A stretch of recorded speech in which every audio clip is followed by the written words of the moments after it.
कृष्ण पृष्ठाय भूतले श्रीमते भक्ति वेदांत स्वामी इति नामिने।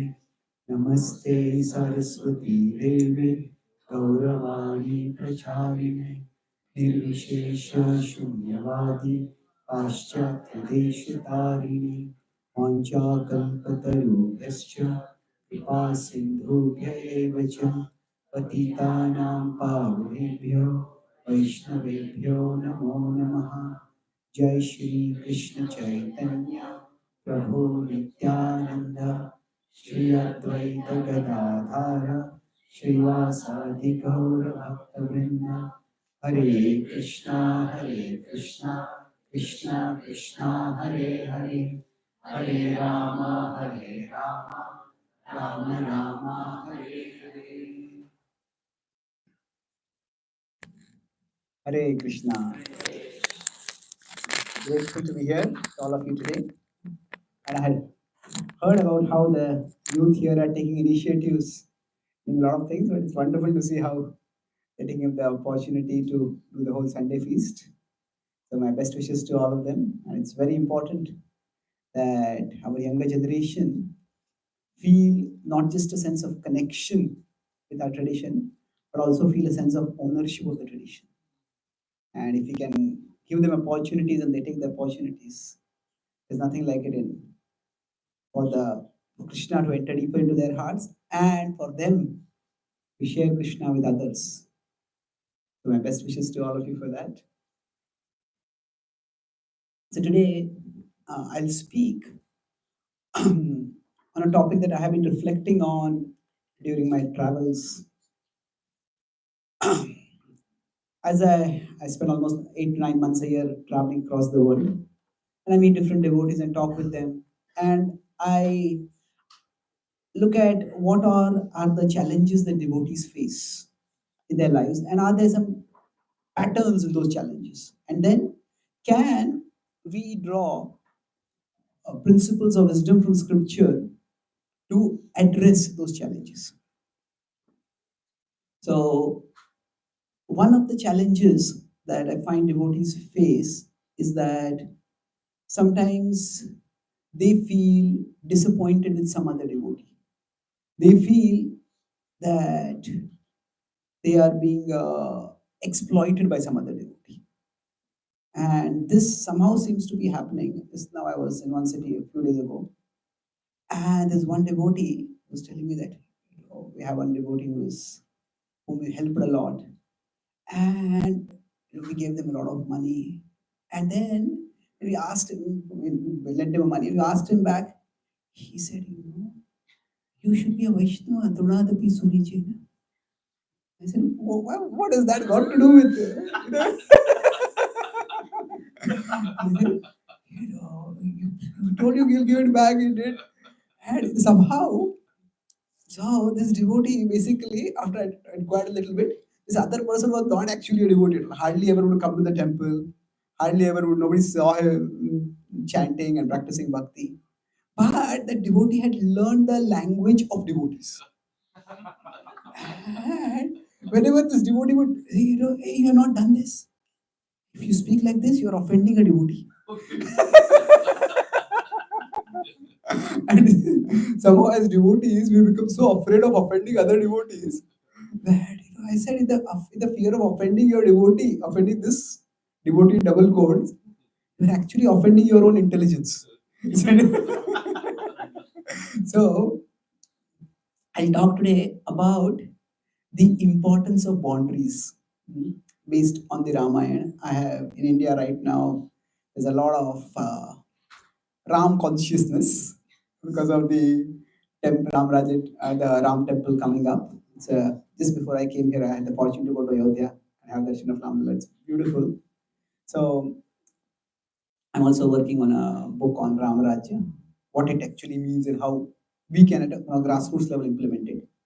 So I'll talk something from the Ramayana to talk about this principle of boundaries. So the incident that I'll discuss is the incident of the abduction of Sita. Now, generally speaking, in our lives, the way we function Is that so? I'll be using this as a whiteboard or a blackboard rather. So normally, say we are social creatures. We interact with others. So normally, when we do some good for someone, we expect that that person should do good for me. And I'm kind towards someone, that person kind towards me. That's how relationships develop. That's how friendships develop. That's how communities build. And yes, it does happen. To some extent, the world is reciprocal. Mhm. At the same time, there are. It's very frustrating for us sometimes. Say, even when if we make some mistake and we suffer for that. Sometimes we feel, I made a small mistake and I suffered so badly for that. But that itself, we feel bad about it. But if we do something good and then we suffer for that, that is extremely damaging. It's not just damaging to us in terms of we suffering in that incident, but it can damage our faith in humanity itself. I was in California, I saw a car bumper sticker. He said, the more I get to know people, the more I love my dog.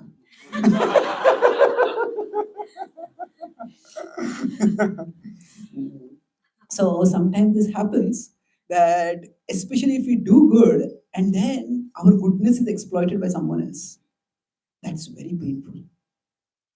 So if we look at this incident of Sita being abducted, unfortunately, this is exactly what happens. Mhm. Sita is in the forest, and there's a whole background which we will not go into in much detail. But Sita is in the forest.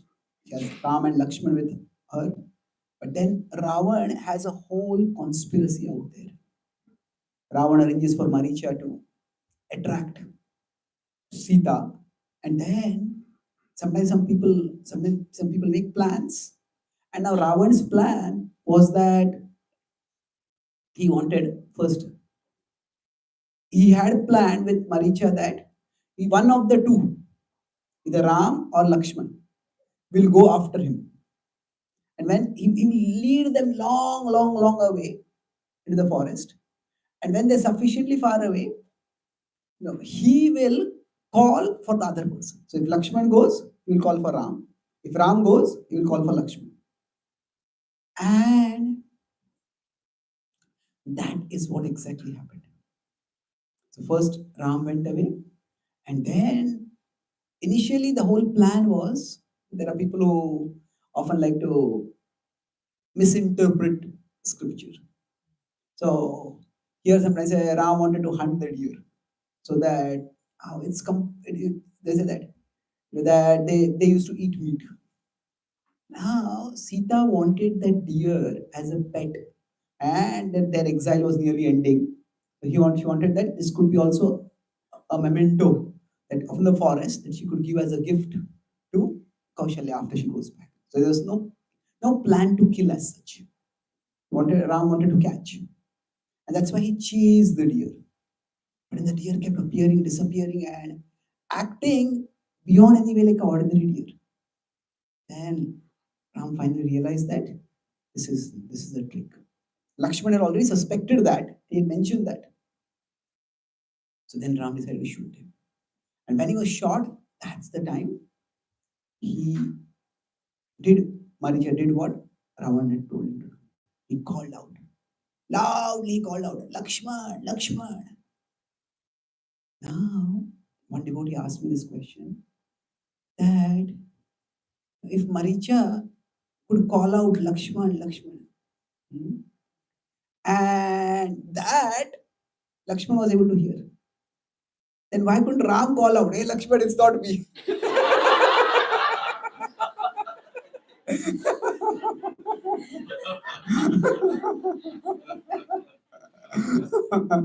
So, well, there is a devotional reason and there's a practical reason. Now, sometimes the devotional reason, that's all that is good. It's all the Leela of the Lord. Well, it's not sometimes a very satisfactory explanation.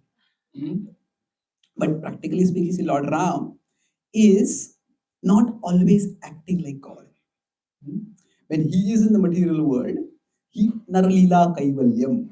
So he plays the part of a human being. If he wanted to act like God, he wouldn't even have to run to catch the deer, isn't it? Lord Sarvataha Pani Padam Tam, everything has hands and legs. He would just extended his hand and caught the deer. The Lord was acting like a human being. And from a relative perspective, the demons have stronger physics than humans. And Maricha accordingly had a much, much louder voice. So then when Sita heard that, we know the tragic misunderstanding that happened between them. And Sita practically pushed Lakshman, you have to go. Lakshman was reluctant, but he went. Now, for Ravan, he was watching all this. Now his plan had worked. Now then he sprang forward. And now Ravan had such an ego that he actually thought, I won't have to kidnap Sita at all. So when he came forward, what he did was he started first he came, as we know, as a in the garb of a sage. And we'll move forward to I'll come back to exactly what happened. But his plan was first he appeared as a sage, that was to lower Sita's guards. And then they said, please wait.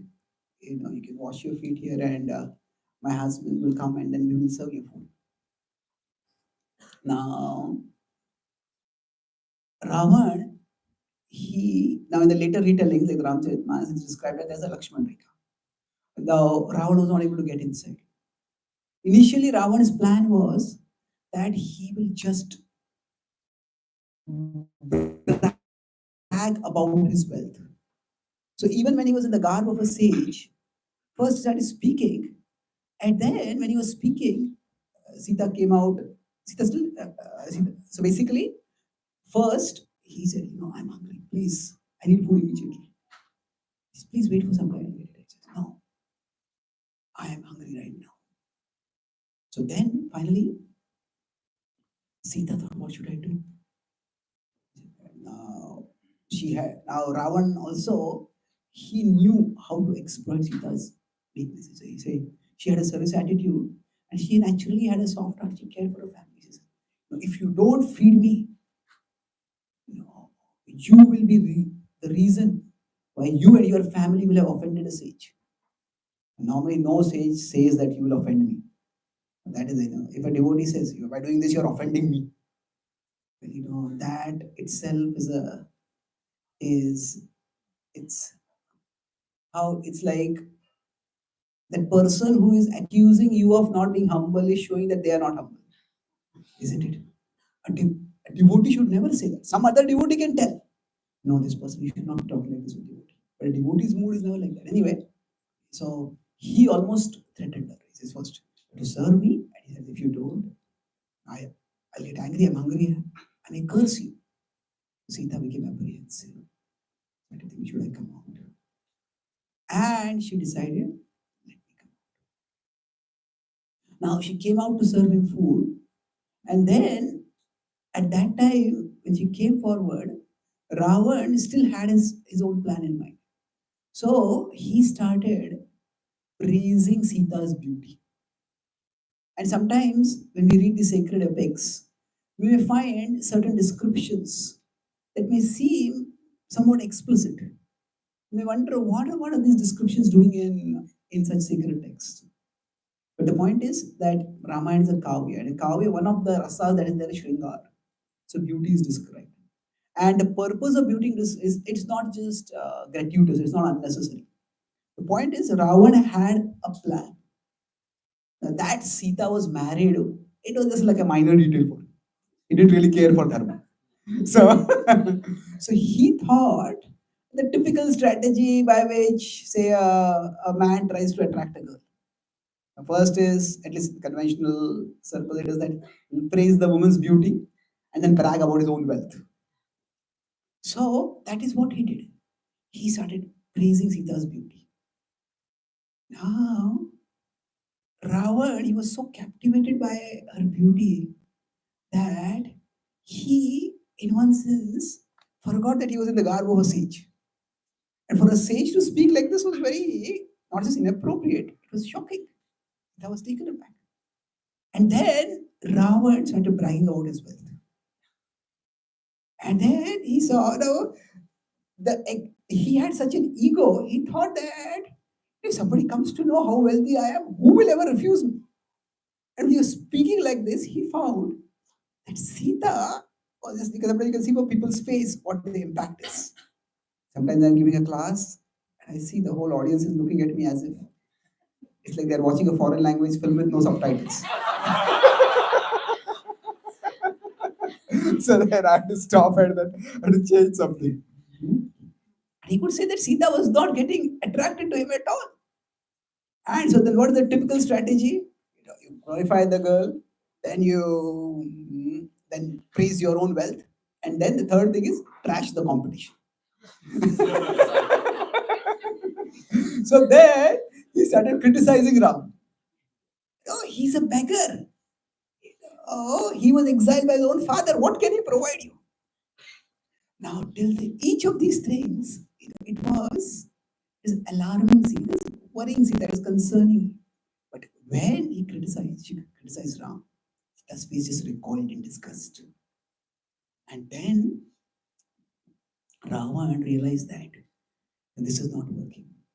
So he had, for him, like abducting Sita was plan B.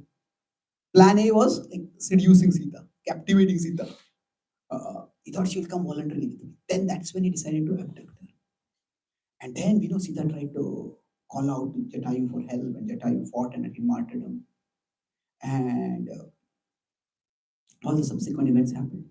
But here, at this particular point, Sita, she was well intentioned. What she wanted to do was, she just wanted to serve a sage. And one says that is dharma. That's a good thing to do. But again, there are one more thing over here. See, when we are analyzing over here, there is this phenomena which is sometimes called as blaming the victim. Something happens to them, you are only to be blamed. You did something. That's not what we're talking about. See, there is a difference between blaming and taking responsibility. They're not just the same thing. Say, for example, say we are doing some work at our home and we see our neighbor's child playing in the middle of the street. And we know there are a lot of cars go by over there. Now, you may think, oh, it's a thought may go in our mind, we should not be playing there. But say we are too busy and then we don't do anything, and suddenly we hear a car going by and a car slams the brakes, and then we hear that boy screaming. And we run out and we say that the boy is knocked down and severely injured. Now, from a legal perspective, nobody's going to blame us. But there is a moral responsibility. Maybe I should have stopped that boy. Maybe I should have told his parents. So there's a difference between blaming and taking responsibility. Is blaming somebody else or even blaming ourselves. So one is that who is wrong. The other is how could this have been prevented. So the two are different things. So for the abduction of Sita, the main person to be blamed is Ram. He was evil, he was wicked, he was conspiratorial, and he was. But the fact is, in the world, there will always be bad people. There will always be evil people. There will always be people who are out to exploit. To think that I am good so that the world will be good to me, so that people will be good to me. It's like a person entering into a ring where there's a big mad bull. There is this bullfighting and bull riding and all those things are there. There's this dangerous bull. You're in the same ring, and the bull starts charging. Hey, but I'm a vegetarian. Now, to be a vegetarian is a good thing, no doubt. But our being a vegetarian is not going to stop the bull from charging us. Isn't it? So, it is good to be good. But at the same time, just because we are good does not mean that bad people will stop being bad. They may still try to exploit us. So, it is good to be caring. Let's put it this way. If we consider a pendulum, when you're dealing with others, it's good to be caring, but it's also good to be careful. Caring and careful, both are important. It's like Suppose some doctor has gone to a pandemic area to treat patients. It's good they care, but just because they're caring, it does not mean the virus or the pathogens are going to say, "Oh, I won't infect this doctor." Isn't it? So, good intentions are not a substitute for good intelligence. Good intentions and good intelligence both are required. So, caring and careful. We need to be good and shrewd. I don't use shrewd here in the sense of cunning, but shrewd in the sense of insightful. Like somebody is a shrewd observer of human nature. So you can perceive beyond the appearances. So now what happens over here is that from Sita's perspective, she is alone in a forest. This person, whatever he is dressed as, he's an unknown person. And there is a certain amount of caution that is required. And now, and we are not here at one level, you can say all these pastimes are transcendental, is the Lord's arrangement, and that's true. And in general, when we try to take moral lessons, we try to get some ethical insights from scripture. The key principle is when we are talking ethical lessons, the focus is not on who is right or wrong. The focus is more on what is right or wrong. What is the right thing to do? What is the wrong thing to do? You see, that's why the Prabhupada sometimes in his purports, he takes both sides. For example, in Chitraketu pastime, Chitraketu he doesn't laugh at literally, but he can't involve, he's amazed, and that amazement leads to sort of laughter.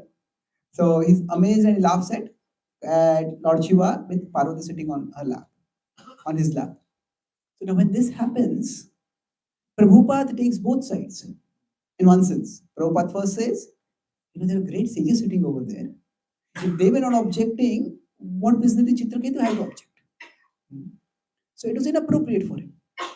And then later on, when Parvati gets upset and Parvati curses Chitraketu, and Chitraketu very gracefully accepts it.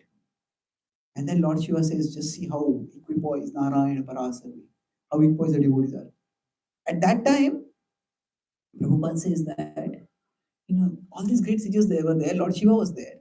If they did not object to Chitraketu's actions, why did Parvati have to object? Then who is right? Is Parvati right or is Chitraketu right? The point is, we are not judging the characters. We are learning right and wrong action. So we come with the attitude of humility, not an attitude of judgmentality. If you see this, you'll see this in Prabhupada's purports also. The first chapter of the Bhagavad Gita, Prabhupada is so positive about Arjuna. Saying Arjuna is thoughtful, Arjuna is thinking deeply, not just acting immediately. He's deliberating on what is the right thing to do. He's considering the long-term consequences of his actions. Such a person is eminently qualified to get the wisdom of the Bhagavad Gita. And then second chapter, first purport itself. Prabhupada says Arjuna is in tears. Tears are a sign of ignorance and attachment. And everybody is suffering from the skin disease. Everybody is identifying with the body. So what happened? Is Arjuna a good person or a bad person? Well, asking whether Arjuna is a good person or a bad person is not a good question. That's not the relevant question over there. The relevant question is what is there for us to do. So the first chapter, Prabhupada saying that don't rush into actions, don't be impulsive, be thoughtful. That's a good lesson to learn. Second chapter, Prabhupada is giving another lesson to learn.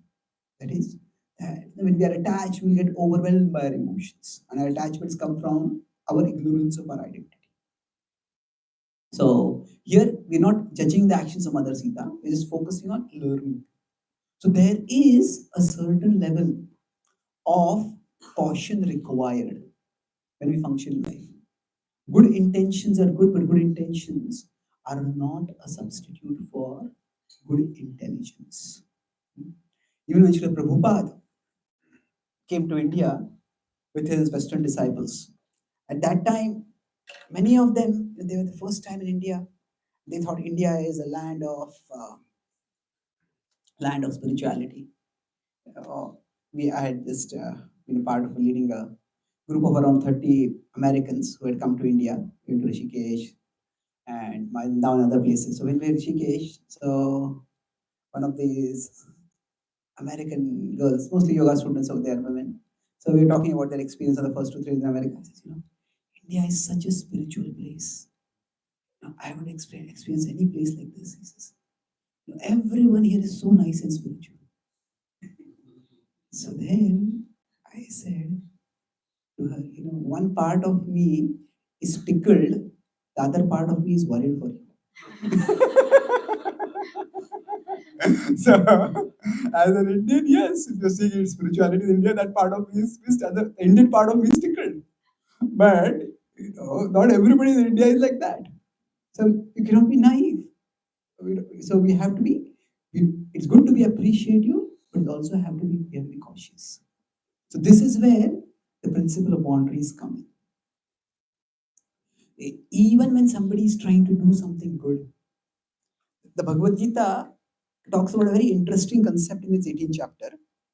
In 1822, it talks about knowledge in ignorance, jnana in tamas. At one level, it seems opposite. Knowledge and ignorance are opposite things. So how can there be knowledge in the mode of ignorance? So what it means is, Krishna says here, that yattu kritsnavat ekasmin karye saktam ahitukam atatvarthavad alpam cha tat amasamudharitam. That once we take one thing and make it into everything. Take one thing and make it into everything. That is a sign of knowledge in the mode of ignorance. That means we have a lot of knowledge, but only about one thing and no knowledge about anything else. Then we get a distorted picture of reality. This is actually how biases and prejudices happen. We may have had, for example, bad experience with, say, one or two people from a particular group of people. And our experiences, nobody can deny this. We had those experiences. But from there, what we do is we generalize that everybody is like that. Everybody is like that. So I've been in America for almost 20 days, done some Western outreach programs. And one of the common questions that is coming repeatedly is that, is India becoming a Hindu fanatical country now? So this temple was built after breaking a mosque. So now it's like the Western media seems to take only one event. Now, around the temple, I visited the temple. Around the temple itself, within half a kilometer radius, there are 8 mosques, and nobody is stopping those mosques from continuing their worship. In fact, there are news reports where those mosques, the leaders of those mosques themselves said, even at the height of the Ram temple agitation, nobody ever threatened us. Nobody ever stopped that worship. So the point is that there is this, this one mosque was broken. But this one mosque was broken because it was at a very special place. And that mosque, see, for one religion, for Hinduism, that place has enormous historical significance. Now the typical argument is, but that is all mythology. Whether the Ramayana is historical itself, you don't know. Whether even if Ramayana is historical, whether the Ayodhya today is the actual Ayodhya, we don't know. Whether even if this actual Ayodhya is that Ayodhya, this Ayodhya, that Ayodhya, whether actually Ram was born there, what evidence is there for that? Well, okay, if you want to go on that path of trying to reconstruct everything, then how many of the sacred sites in history have objective evidence for that? In Jerusalem, there is such a big fight going on. How much objective archaeological evidence do you have that that is the exact spot? We don't have like that. So there is a certain investment of emotion. Even if we don't go back all the way to the point where Lord Ram appeared over there. The fact that there is a temple over there, and the fact that this is a place which is of enormous historical significance for one religious tradition. And comparatively speaking, it is of no significance for another tradition, unless that tradition considers that destroying other traditions' temples and building our temples there, that is what brings us significance. So if that is what any tradition thinks, then it is that tradition which has a problem with seculars. It is that tradition which can't live in a multicultural society. And anyway, worship has not been stopped. The Indian court has given in separate land for rebuilding the Babri Masjid. And those people who are planning to build it, they are planning to make it the biggest mosque in all of India. And nobody is opposing them for that. So the point is that one thing is taken and it is made into everything. That's how biases start spreading. So the point I'm making over here is that while this is typically what knowledge in the world of ignorance is, but similarly, we can take one virtue and we can make one virtue into everything. Yes, tolerance is a wonderful virtue. Mhm. I was in Australia, I was giving a class. The class was on tolerance. And then there's one devotee who normally hears my classes and gives me quite thoughtful feedback after the class. So he was sitting way behind. And then after that, I talked with him. So he says, "So, what do you think of the class?" He says, "Your classes are normally very good, but today was actually a live demonstration." I said, "What do you mean?" He says, "Today, I got to practice tolerance while hearing the class."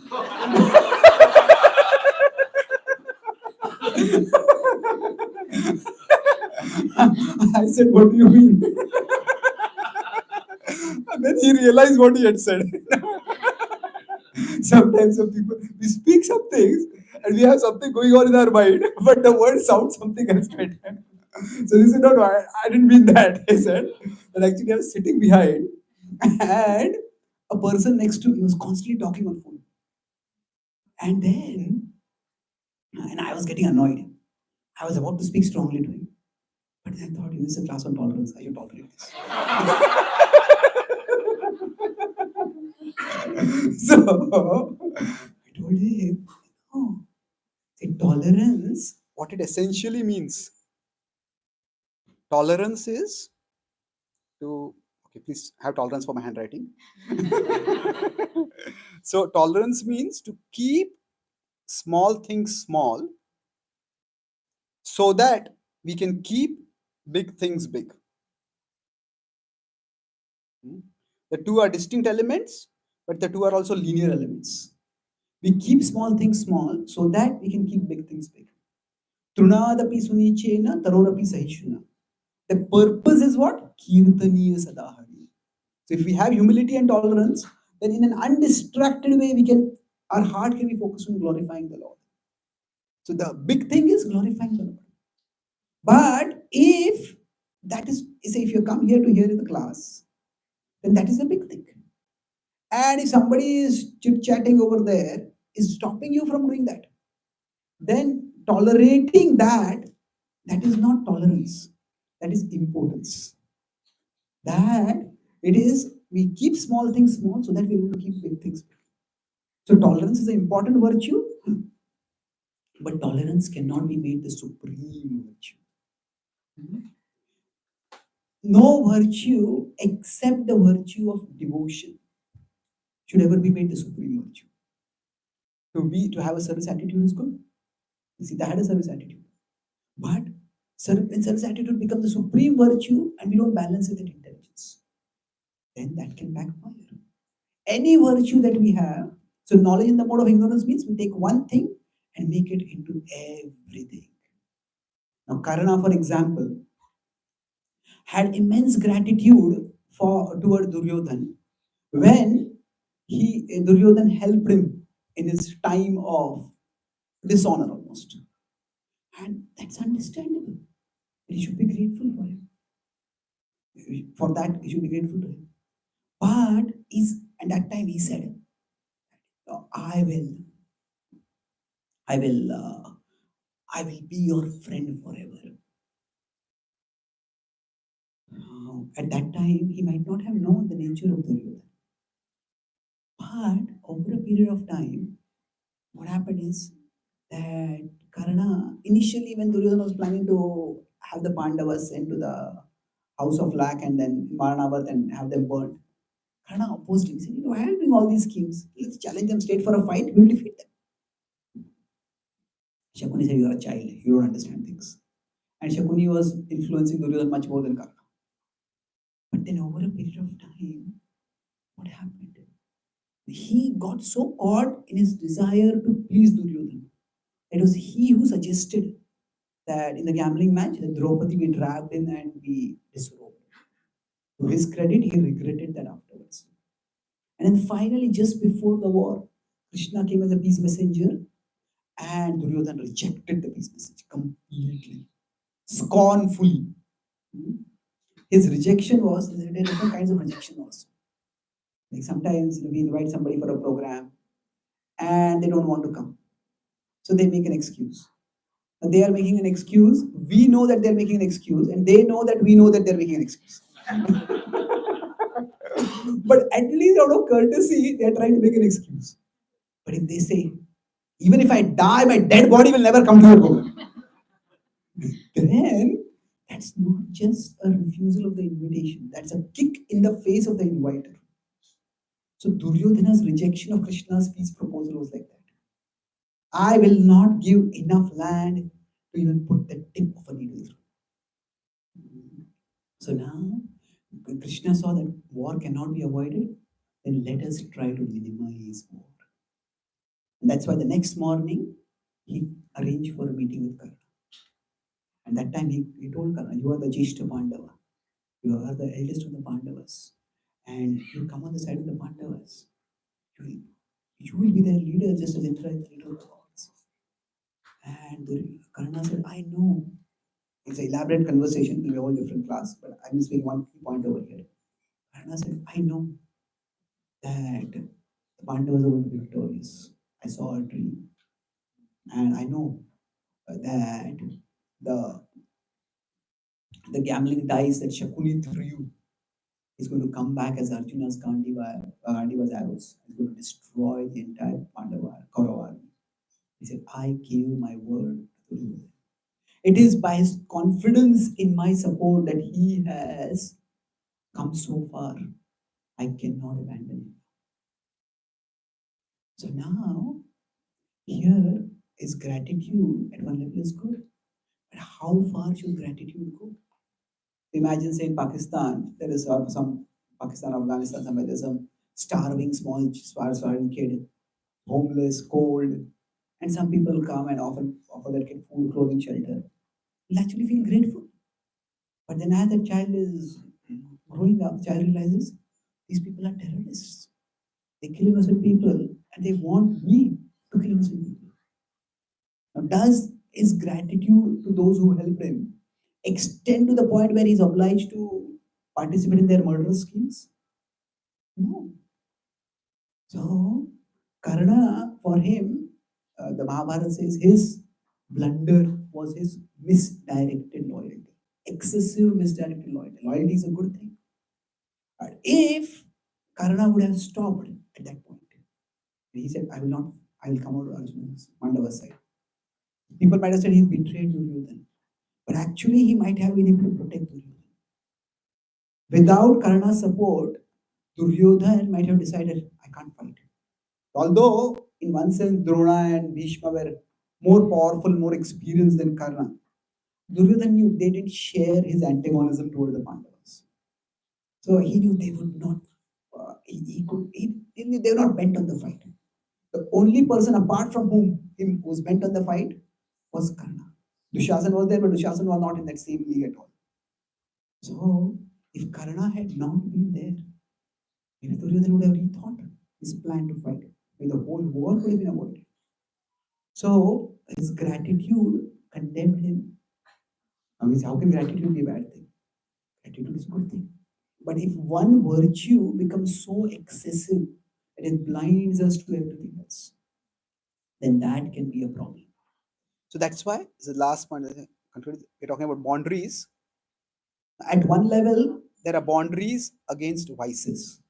We all have some weaknesses. So So we need boundaries from our vices. If somebody is an alcoholic and wants to recover, and their house is right next to a bar, then there'll be no bar for them to go to the bar. So if, so if they are to recover, if they're really serious about recovering, they have to create a boundary of putting some distance. Mhm. So if somebody spends some people are shopaholics, alcoholics and shopaholics. Shop, shop, shop, shop till you drop. It's like that. If that is the case, then maybe don't have too much easy money with you. You want to buy something, don't do so much impulsive shopping. Everybody, based on our weaknesses, we have to create some boundaries. This is what Krishna talks about in 2.58, Yada Samharite Chayam. He talks about 341, Tasmatam Indriyanyadav. But what is maybe a little more difficult to understand is that even in virtues, we need boundaries. Because when we are living according to one virtue, if we, in the pursuit of that one virtue, we forget everything else, that can blind us. Speaking truthfully is a good thing. But if somebody makes that into an absolute principle, I'll always speak the truth. Okay, say some riot is going on and our friend is among the targeted group. That friend comes, knocks, please save me. And we hide that friend in our basement. And those rioters come and say, is he here? Ah, if we are truthful, we are really a fool. Isn't it? Because there, saving life is a bigger virtue. So virtues also have the boundaries. What the boundaries for virtues are? With other virtues. And this bonding, or rather creating boundaries for virtues, that actually comes from Buddhi Yoga. Buddhi Yoga means, Krishna says, when we practice bhakti, tesham satadayuktana bhajatam priti purvakam. In all situations, if we have an attitude, Krishna, I want to serve you. So now Sita also wanted to serve. But what happens is our service attitude has to be first and foremost toward Krishna. And then we serve, okay, because I am serving Krishna, I serve Krishna's representatives. So, Krishna, I want to serve you. Please guide me. How can I serve you? If we maintain the devotional disposition, then Krishna says, I will give you the yoga. I will give you the intelligence by which you can come to me. So when we do our japa, when we do our sadhana, it is not just so that we can connect with Krishna and get out of this world. Yes, that is there. It is also to connect with Krishna so that we can get the guidance from within, get the wisdom, get the composure, the clarity from within, so that we can act wisely in this world. Srila Prabhupada had that intelligence. I was saying that Prabhupada, when he came to India with his Western disciples, the Western disciples thought that, oh, all these people are Indians. But Indians or Western people have a lot of money and they were cheating Prabhupada's disciples. So Prabhupada told them how they should deal with it practically. So Prabhupada was not naive. Prabhupada was very, of course, there's no one more good-hearted than him. Prabhupada was also shrewd. We know the Juhu temple battle. Prabhupada was like a warrior fighting that war. So that is the mode of being good as well as being shrewd. That is the way we can serve effectively in this world.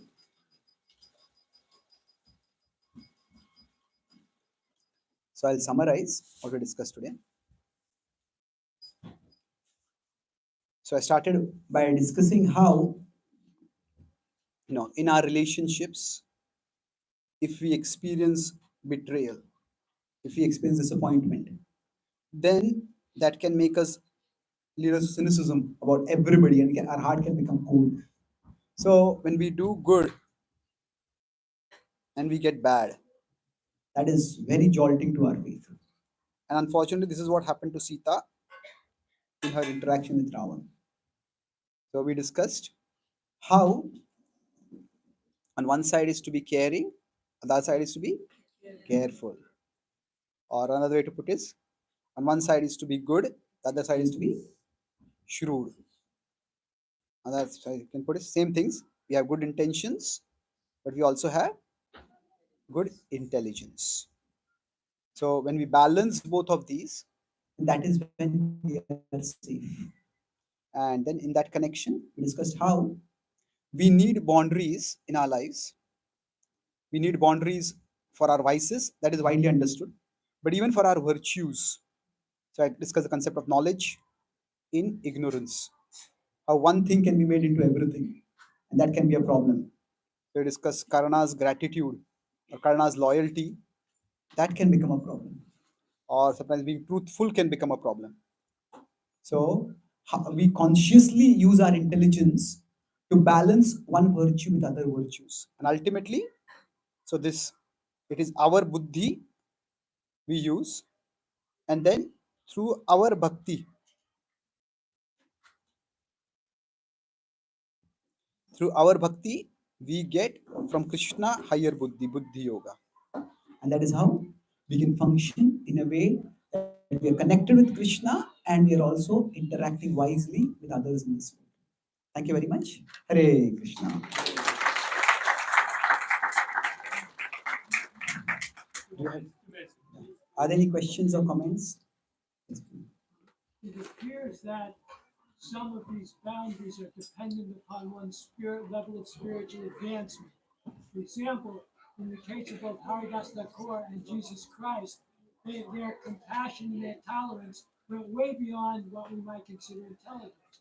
So my question is, how do we know when we're in a situation whether Krishna is pushing us to go a little bit beyond what we can go, or whether we should instead stay back and take shelter of this being careful and being more intelligent?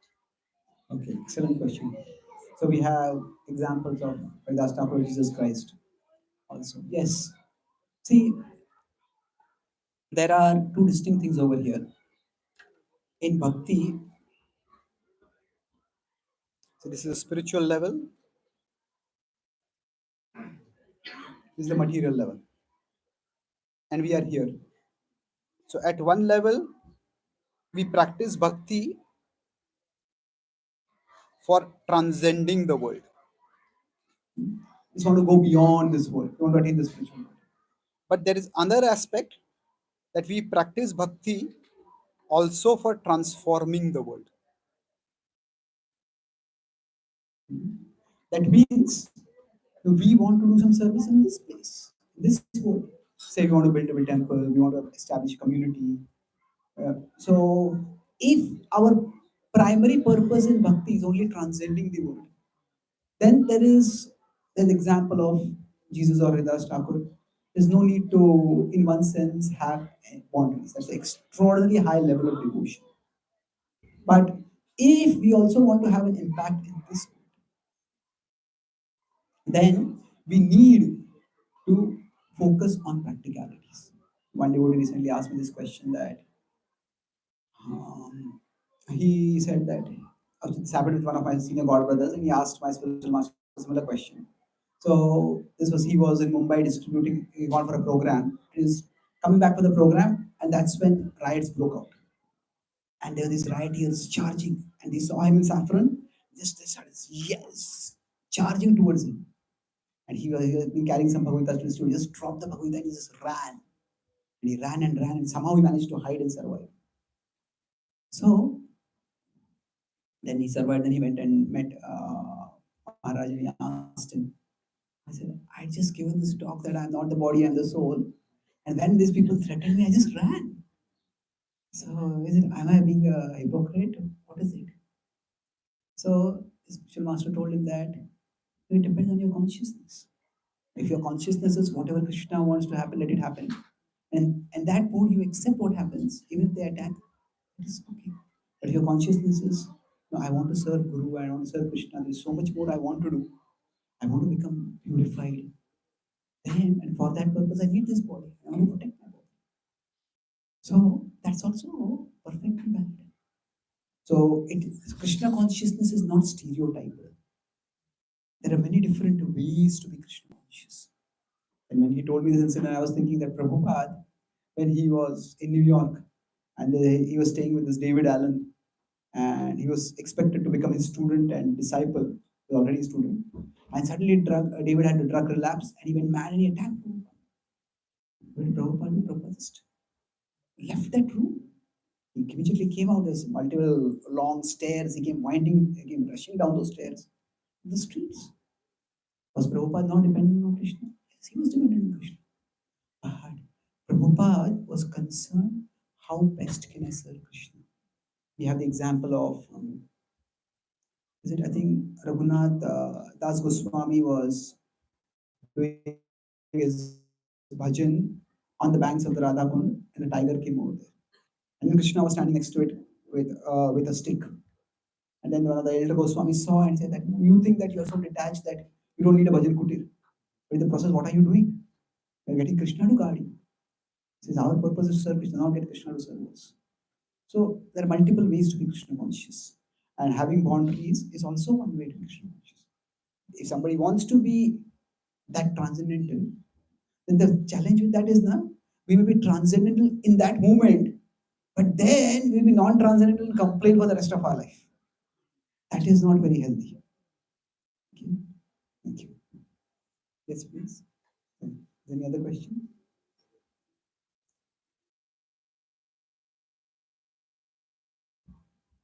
Yes, Prabhu. There's that saying, I think similar to what you said, is no good deed goes unpunished. So Yeah. that sometimes when we've done a lot of good for a long time and then we see there's no reciprocation or the person even stabs us in the back, how do we kind of not get jaded by it and lose, like you mentioned, like how do we still maintain faith on a day-to-day basis, or like, okay, I understand we have to apply intelligence now. Okay, that was a mistake. I trusted too much. Then you swing the other way that now I'm not going to trust anybody and we become paranoid. So and it's always a daily tug of war. Should I go toward the paranoia side of the spectrum, or should I go to the naivety, gullibility side of the spectrum? And also, I may not be a very good judge of character. It's just the way I am. So how do we kind of balance all those aspects and still maintain a healthy growth? Yeah, it's tough. Mm. So I would say two things over here. See, in the Bhagavad Gita 12.15, Krishna says, Yasman no dvijate loko, lokan no dvijate jaya. That one who is not disturbed by others and one who does not disturb others. Such a person is dear to me. He says. Hmm. So, now what does that mean practically?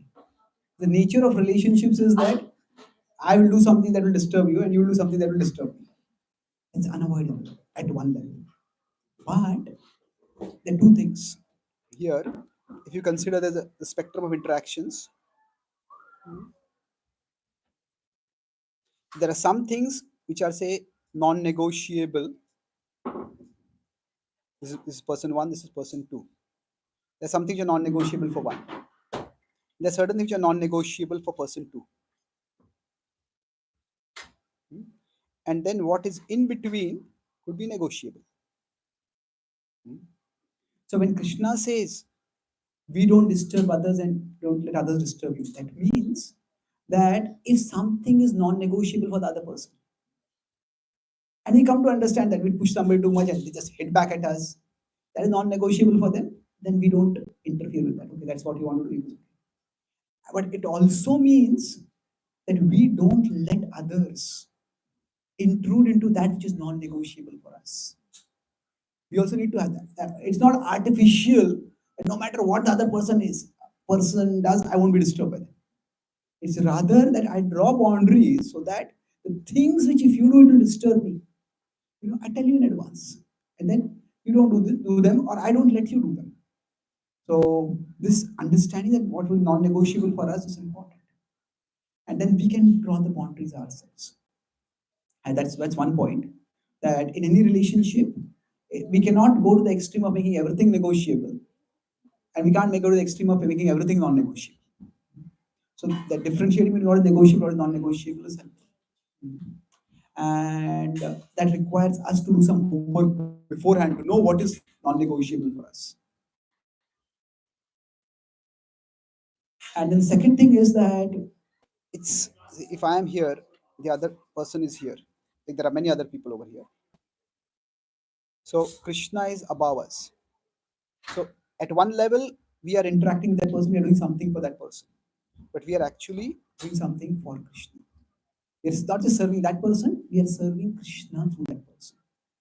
And sometimes what happens that we do 100 things for that person, and that person does 0.1 things. There's nothing for us in it. But then it may happen that there's some other person for whom we do point one things, and that person is ready to do 100 things for us. Now, there are people like that. They're always there for us. And because they're always there for us, we start taking them for granted. So ultimately, in the overall balance, we'll find that things even out. We may do a lot for one person, and that person will not reciprocate at all. But there'll be other people who will be helpful for us. And they may seem to go beyond, out of their way to help us also. And it may not happen immediately, but in the overall balance, it happens. So if we have that attitude of service toward Krishna, Krishna will reciprocate in some way or the other. And that's why it's important that we be Krishna conscious. I'm not just doing this for this person, I'm doing this also for Krishna. I'm doing this for this person and also for Krishna.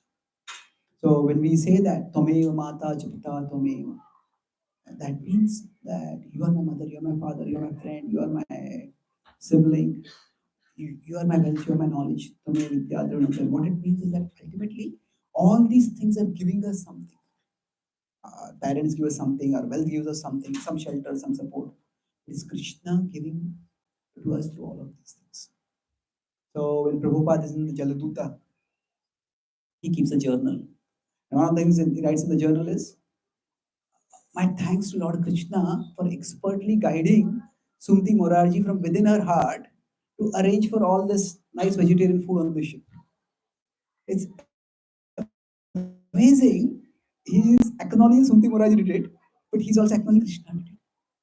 So if we have see that big picture, then we will find that people will reciprocate, but not the same person. That's why in relationships, one of the we don't overvalue people who devalue us. Sometimes it happens that we are sometimes spend our whole life trying to earn the praise or appreciation or even the something favorable from one person. And that person, it may be that it's more likely that they are installed in the Sahara Desert and that person will appreciate it. It's just not going to happen. So stop overvaluing people who are always out to devalue us. You do 100 things for them and they only complain the 101st thing is not done. But then value those who value us. So there are people who, if we spend time with them, we energy our energy to them, they do value it. But unfortunately, our minds, attachments, or whatever, they are such that we overvalue the people who devalue us and we devalue the people who value us. So if we can avoid that, then we will have not just that ultimate reciprocation with Krishna, but also like a more satisfactory reciprocation with the people around us also. So I don't know how long should we go. So, I'll be there afterwards. We can talk sometime. So thank you very much. Srila Prabhupada ki